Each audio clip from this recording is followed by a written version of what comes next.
Welcome to The Explainer. Today, we are diving straight into one of the most high-stakes decisions in modern spaceflight, and it's all about the controversy swirling around the Orion heat shield. Okay, let's really break this down. That quote, that is a pretty chilling warning, and it's coming from NASA's own watchdog. We're talking about the heat shield, the one thing designed to protect the first astronauts flying to the moon in, over 50 years? So that raises a huge question, one we're really gonna unpack today.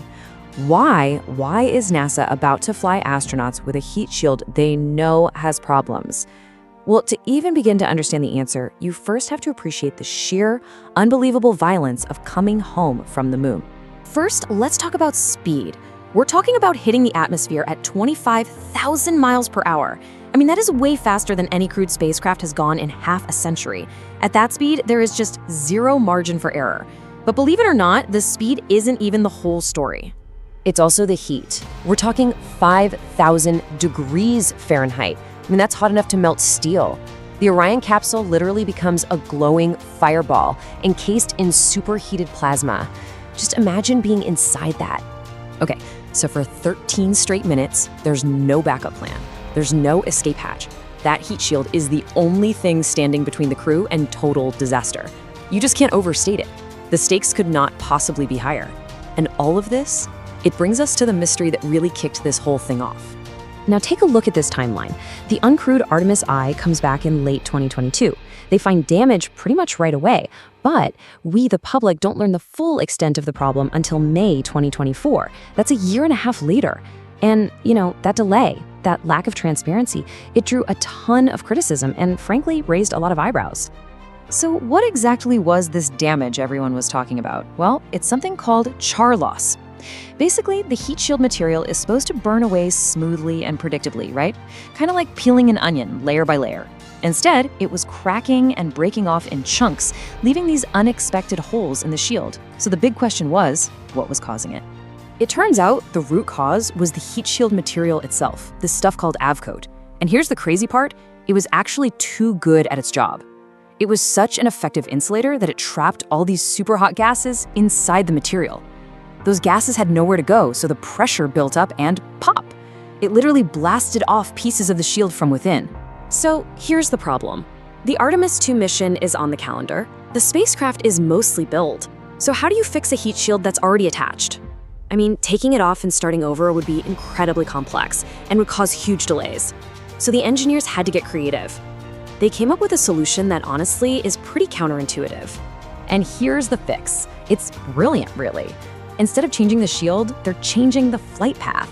For Artemis I, they used a longer, shallower reentry. For Artemis II, they're going in shorter and steeper. By making it faster, they basically cut the total time the heat shield spends in that very specific heating zone that causes the problem. We're talking about slashing that critical window from about 14 minutes all the way down to just 8.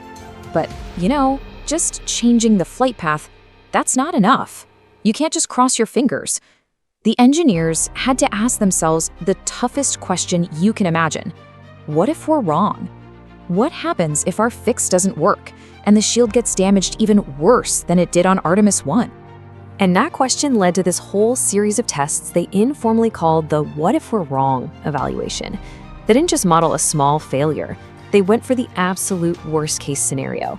They simulated huge chunks of that protective Avcoat material getting completely ripped away, exposing the composite structure that's right underneath. And this is the ultimate safety net. The results from those brutal tests were incredibly reassuring. They found that even in this nightmare scenario, one they really don't expect to happen, the crew would be okay. The primary structure holds up, the temperature inside the capsule stays safe, and the vehicle can still splash down and remain watertight. It would survive. So the data looks good, but you need more than just data. You need confidence, you need buy-in. To build that confidence, NASA's leadership decided to be totally transparent. They ordered a final open review, and they invited everyone, outside experts, former astronauts, even people who had been critical in the past, to come in, look at all the unredacted data, and challenge the engineers face to face. And you know what? That transparency seems to have worked. Take former astronaut Danny Olivas. He's a materials science expert, and he had previously told reporters he'd be hesitant to fly on Orion.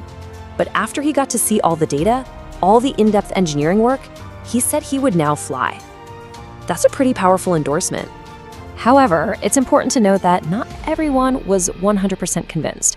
Astronaut Charles Camarda, who is a top expert on these kinds of thermal protection systems, he was still skeptical about relying on a workaround, as he called it.